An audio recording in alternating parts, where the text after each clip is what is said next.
आषाढ़ की एकादशी पर पंढरपुर में इतनी भीड़ होती है, जहां पर विठल भगवान विराज रहे हैं, इतनी भीड़ होती है कि वहां लोग दर्शन करने मंदिर में अंदर नहीं जाते। ऐसा कहते हैं आषाढ़ की एकादशी को पंडरीनाथ भगवान ध्वजा में आ जाते हैं, तो मंदिर की ध्वजा का ही दर्शन करते हैं सब। मंदिर के अंदर तो सीमित लोग जाते हैं। आषाढ़ की एकादशी को जनाबाई अपने माता पिता के साथ पंढरपुर आ गए और उस भरे भीड़ में जनाबाई खो गई। स्वाभाविक रूप से क्या होता है कि जब व्यक्ति कहीं भीड़ में खो जाता है तो रोता है, लेकिन जनाबाई नाच रही थी। क्यों? जनाबाई नाच रही थी, आनंदित हो रही थी। बोले अच्छा हुआ, अब मैं इन संतों के पास ही रहूंगी, इन भक्तों के पास ही रहूंगी, पंढरपुर में ही रहूंगी, विठल के पास ही रहूंगी। ऐसी जनाबाई। माता पिता बिछुड़ गए, जनाबाई दूर हो गई, छोटी सी थी। चंद्रभागा नदी है पंढरपुर में, वहां जाकर के जनाबाई बैठ गए। प्रयास किया पंडरीनाथ भगवान का दर्शन हो जाए, पर इतनी भीड़ कि 4 दिन तक जनाबाई को ठाकुर जी के दर्शन नहीं हुए।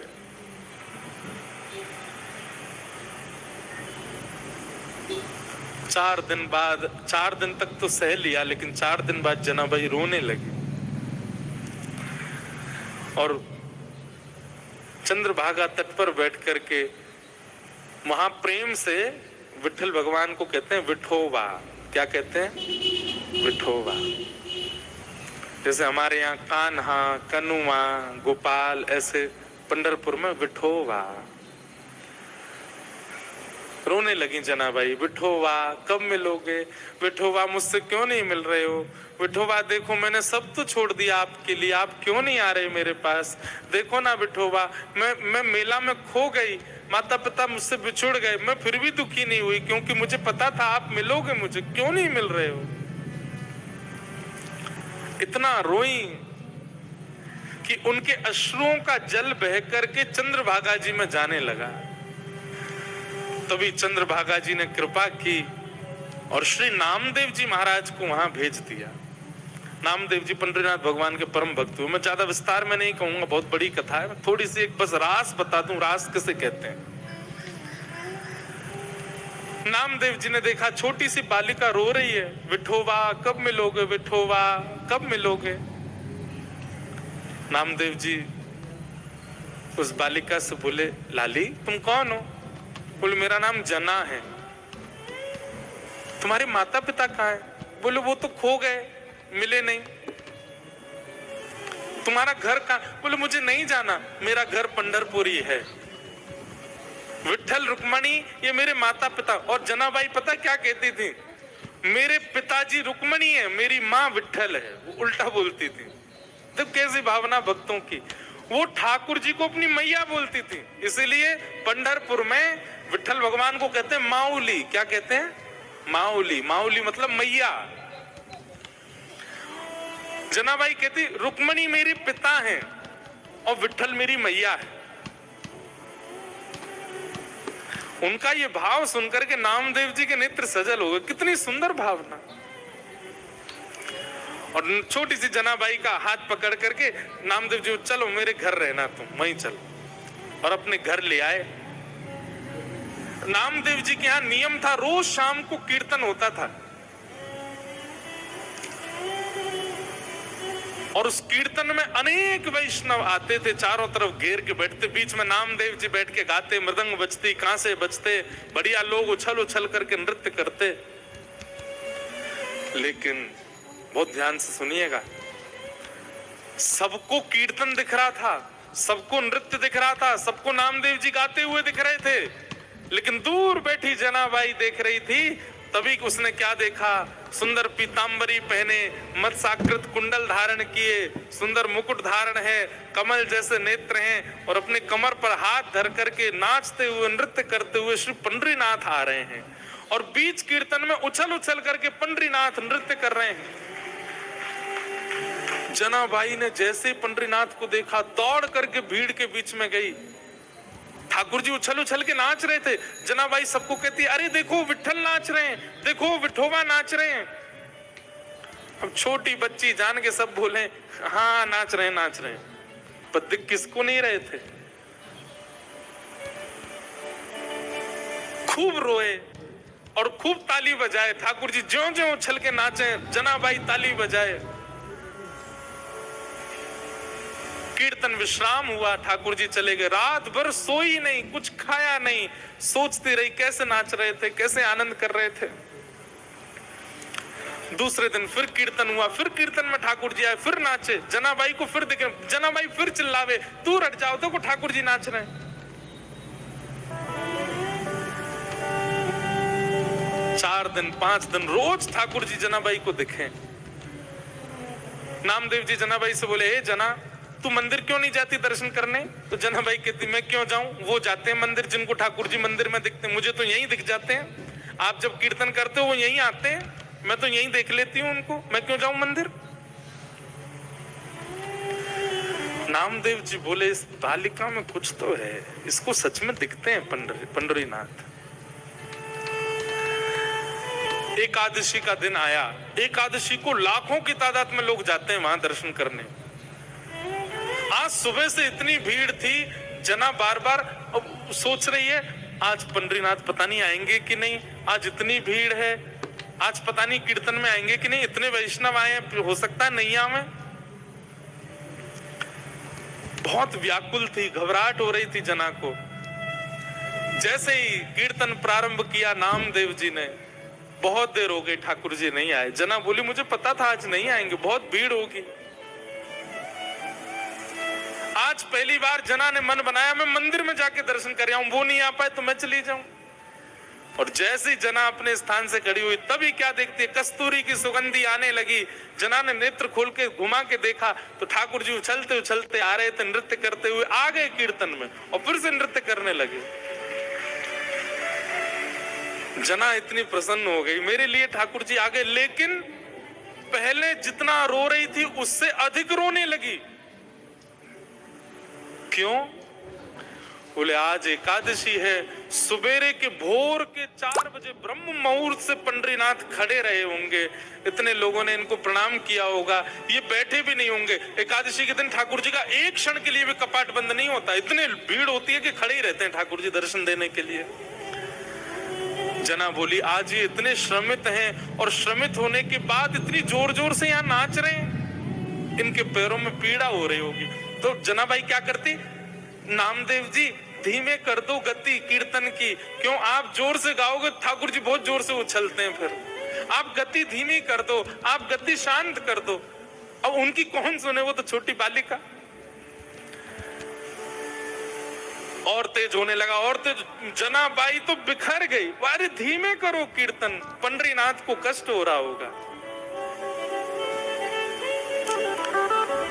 लेकिन छोटी बालिका मान करके सबने उठा के किनारे बैठा दिया, सब अपने कीर्तन में नाचने लगे।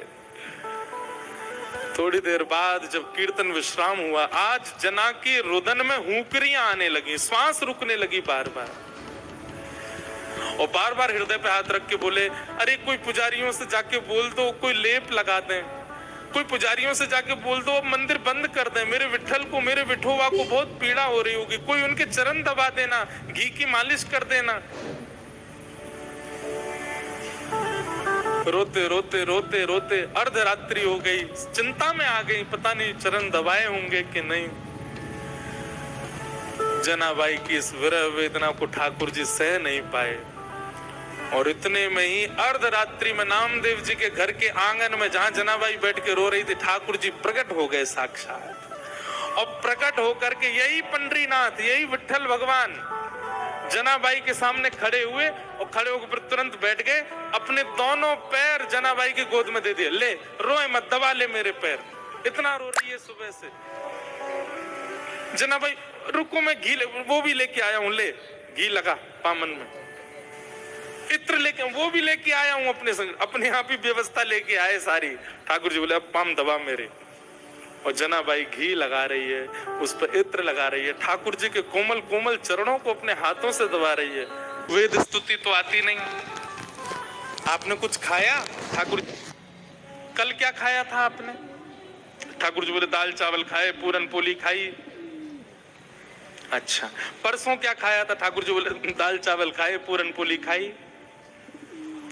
बोले रोज एक ही खाते हो आप? ठाकुर जी बोले मंदिरों में यही है, एक ही नियम है, वही बनता है, हर रोज वही पाते हैं हम, उसके अलावा। बोले आपका मन नहीं भरता इससे? बोले भर जाता है, पर क्या करें। ठीक है, जैसे सब पवाएं, बढ़िया। तो जनाबाई बोली आपकी आज्ञा हो तो मैं बनाऊं कुछ अलग, कुछ नया आपको पवाऊं। ठाकुर जी बोले अर्धरात्रि को? बोले हाँ मैं बना दूंगी, मुझे अच्छा बनाना आता है। अब सोचो, ये चिंतन की बात है। आधी रात है, सब सो रहे हैं नामदेव जी के घर में, और चूल्हा उठा करके जनाबाई बीच में रख रही है। लकड़ी उठा के ठाकुर जी ला रहे हैं जलाने के लिए। ठाकुर जी लकड़ी लगा रहे हैं, जनाबाई कह रही है फूंकनी से फूंक मारो तो भलेगी वो। ठाकुर जी फूंक मार रहे हैं। माँ पतीला रखा है, बिठोवा लेके आओ। तो ठाकुर जी लेके आए, जनाबाई धो रही है, दोनों मिलकर के प्रसादी बना रहे हैं। जनाबाई बैठ गई, छोटे छोटे हाथों से छोटी छोटी रोटी बना रही है, रोटी बना के रखती है। ठाकुर जी के लिए दाल बनाई, कड़ी बनाई, जो नए नए कुछ सामग्री बनाई, परोस दी सामने। ठाकुर जी को पवाने लगे। इतने प्रेम से ठाकुर जी पाते। और जगह तो मना करते हैं, नहीं नहीं बस बस हो गया। ए जना तू थक तो नहीं गई? नहीं थकी, एक और बना दे, हाँ पवाते। ऐसे जना के साथ आनंद करते ठाकुर। जनाबाई की स्थिति ऐसी हो गई थी, एक बार जब जनाबाई की उम्र हो गई, बड़ी हो गई जनाबाई, तो कबीर दास ने जनाबाई के बारे में सुना। बोले महाराष्ट्र में एक परम भक्ता है जनाबाई। तो कबीर दास दर्शन करने के लिए गए। तभी किसी से पूछा जनाबाई कहाँ? बोले आगे वाली गली में घर है उनका, मिल लीजिए। कबीर दास जैसे गए तो वहां पे महाराज भीड़ लगी थी, लड़ाई हो रही थी, दो माताएं एक दूसरे से लड़ रही थी। कबीर दास जी ने जाके पूछा भाई ये लड़ाई क्यों हो रही है? बोले अरे ये जो लड़ रही है ये इसका नाम है जनाबाई। ये दूसरी मैया से इसलिए लड़ रही है, कल कंडे थापे थे ऊपर, कंडे समझते हैं, गोबर के उपले थापे थे। अब उनको निकाल के ले जाने में अभी जनाबाई कह रही है कि ये अपने कंडों के साथ मेरे कंडे भी ले गई है। अब लड़ाई इस बात की हो रही है कि वो सामने वाली कंडे दे रही है और जनाबाई कान से लगा करके फेंक देती है। बोले ये मेरा नहीं है, मेरा वाला दो। और बोले कंडे में भी मेरा तेरा क्या होता है? कबीरदास बोले कान से क्यों लगाती है? कबीरदास बोले ए जना सुनो, कंडे ही तो हैं गोबर के, कोई भी उठा ले, वो दे तो रही है सामने वाली, ले जाओ। बोले नहीं मेरे चाहिए। बोले तेरे उस पर कुछ लिखा है क्या? कुछ? बोले लिखा नहीं है। जिस कंडे को कान पे लगाने से विठोबा विठोबा विठोबा विठल विठल ध्वनि आने लगे, समझो वो मेरे हैं, बाकी सारे इसके। कबीरदास बैठ गए वहां पर। बोले भैया किसी के मुख से नाम निकलता है, किसी के रों से नाम निकलते, पर इनके स्पर्श से जड़ वस्तु में से नाम निकलता है। कबीरदास स्वयं बीनने लगे, कंडा उठा, नहीं नहीं ये जना का नहीं है, फेंको। ए जना देखिए तेरा, इसमें से विठोबा आ रहा है। कबीरदास बीन के लाए, ऐसी जनाबाई। तो रास का मतलब क्या है? आपकी प्रेम लक्षणा भक्ति से प्रसन्न होकर के ठाकुर जी आपके लिए सहज हो जाएं, वो रास है। हम सब कथा किस लिए सुन रहे हैं? हम सब नाम जप क्यों कर रहे हैं? हम सब सारी स्थितियों में क्यों हैं? ताकि कभी हमको रास का अनुभव। भगवान ने सब गोपियों को आश्वासन दिया कि हम शरद पूर्णिमा की रात्रि पर आपके साथ रास करेंगे। आज शरद पूर्णिमा की रात्रि प्रकट हुई, सब गोपियां विचलित हो गईं। आज तो ठाकुर जी ने हमको बुलाया था। तभी ठाकुर जी ने अधर पर वेणु रख करके जैसे रव करना प्रारंभ किया, वो ध्वनि गोपियों के कानों में स्वर के रूप में नहीं जा रही है, शब्द के रूप में जा रही है। चल गोपी जल्दी कर, कन्हैया तेरी बात निहार रहे हैं। बंधुओं, ये गोपियां कौन है? ये कोई स्त्रियां नहीं है, ये युगों से कृष्ण प्राप्ति के लिए भजन कर रहे सब ऋषि महर्षि हैं। द्वापर में राम जी की इच्छा से गोपी बन के आए, अब वो इच्छा क्रम बड़ा, ये सब गोपी बन के आए। ये सब गोपियां युगों युगों से तपस्या कर रही हैं ठाकुर जी की प्राप्ति के लिए। आज ये सब गोपियां जैसे ही वेणु रव सुनती हैं, दौड़ी हैं अपने घरों से ठाकुर जी से मिलन के लिए।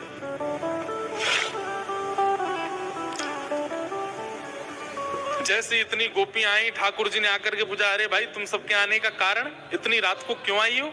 चलो अपने अपने घर को लौट जाओ। गोपियां नहीं लौटी, बल्कि ठाकुर जी को हम क्यों आई हैं इसका प्रमाण देने लगी। इसको प्रणय गीत कहते हैं, बहुत सुंदर है। उन्होंने प्रणय गीत गाया। इस प्रणय गीत के भाव से ठाकुर जी रीझ गए और गोपियों के संग रास करने लगे। रास का मतलब एक एक गोपी को ठाकुर जी ऐसे मिल रहे हैं जैसे उसको कितने दिनों से जानते हैं। उसके सामने जाती गले में गलवैया डालते हैं और ठाकुर जी कहते, काल आइए मेरे काजे। और वो गोपी विश्वास नहीं कर पाती है कि ठाकुर जी उसके गले में गलवैया डाल करके उससे पूछ रहे हैं। अब वो गोपी अपने घर की सामग्री देती है, बोले अरे तू तो बहुत बढ़िया बना के लाई है। फिर दूसरी गोपी के पास जाते हैं, अरे गोपी चल मेरे संग नृत्य कर ले, उसके संग नाचने लगते हैं। फिर तीसरी गोपी के पास जाते हैं, अरे तो इतने पसीना काहे को आ रहे हैं, अपने ही पटका से पहुंच देते हैं। मतलब लेकिन बिना गुरु निर्देश के ठाकुर जी मिल गए, बिना गुरु आज्ञा के ठाकुर जी मिल गए, बिना गुरु कृपा के ठाकुर जी मिल गए। इसलिए वह हुआ जो नहीं होना चाहिए था। इतनी सहजता ठाकुर जी की हुई कि गोपियों के चित्त में मान आ गया। और जैसे ही गोपियों के चित्त में मान आया कि हम तो बड़ी सुंदर हैं, ये हमारे रूप पे मोहित हो गए, ठाकुर जी उन सब गोपियों के बीच से अंतर ध्यान हो गए। और जैसे ही ठाकुर जी अंतर ध्यान हुए, सब गोपियां विचलित हो गईं, व्याकुल हो गईं। और व्याकुल स्थिति गोपी पुकार करके कहो, हे सुन राधिका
गोपियों ने किशोरी जी के चरणों में प्रार्थना करते हुए गोपी गीत गाया। और उस गोपी गीत के भाव में ठाकुर जी को पुकार रही, दैत दृश्यताम दिक्षु तावका स्वै धृता सव स्वाम विचिन्वते। हे हमारे दैत्य सखा, हे हमारे प्राण जीवन धन श्याम सुंदर, आप प्रकट हो जाओ। ठाकुर जी अंतर्ध्यान क्यों हुए हैं? क्योंकि गोपियां आ गई हैं, लेकिन किशोरी जी की कृपा के बिना। ये किशोरी जी कौन है? गुरु। गुरु कृपा के बगैर यदि भगवत प्राप्ति हो गई तो ठाकुर जी अंतर्ध्यान हो सकते हैं। क्यों? क्योंकि गुरु ही तो बताएंगे कि ठाकुर जी आए तो वो कैसे डट कर के रुकें, वो कैसे आपके ही होकर के रहें, ये गुरु ही तो बताएंगे। और जब ठाकुर जी अंतर ध्यान हो गए, तब गोपियां किशोरी जी की शरण में गईं और किशोरी जी की कृपा से गोपी गीत गाया, जिस गोपी गीत से ठाकुर जी पुनः प्रकट हो गए। किताशामाविर्भूत सौरी स्मयमाय मुखाम्भुज पीतांबरधरस्सगवे साक्षान् मन्मथ मन्मथ। ठाकुर जी गोपी गीत के बाद पुनः प्रकट हो गए। एक बात मैं यहाँ कहता हूं कि जो गाना जानता है ना ठाकुर जी को, वही पा पाएगा। इसका मतलब ये नहीं है कि जिसके पास स्वर नहीं है उसको मना कर रहा हूं मैं, नहीं। जो भाव लिखता है, जिसके भाव प्रकट होते हैं, तुरंत कोई भाव प्रकट करके ठाकुर जी को रिझाने के लिए बना के गा देता है। हाँ, उसमें लोक रंजन की भावना नहीं हो, संसार के लोग उससे रीझें, ऐसी भावना नहीं, केवल ठाकुर जी के लिए लिखता है और गा करके सुना देता है, ऐसे व्यक्ति को ठाकुर जी बहुत जल्दी मिल जाएंगे। इसलिए हम तो निवेदन करते हैं कि अगर कृष्ण भक्ति में आप आगे आ चुके हो, वृंदावन का नाम सुन के ठाकुर जी का दर्शन करके नेत्र सजल होते हैं,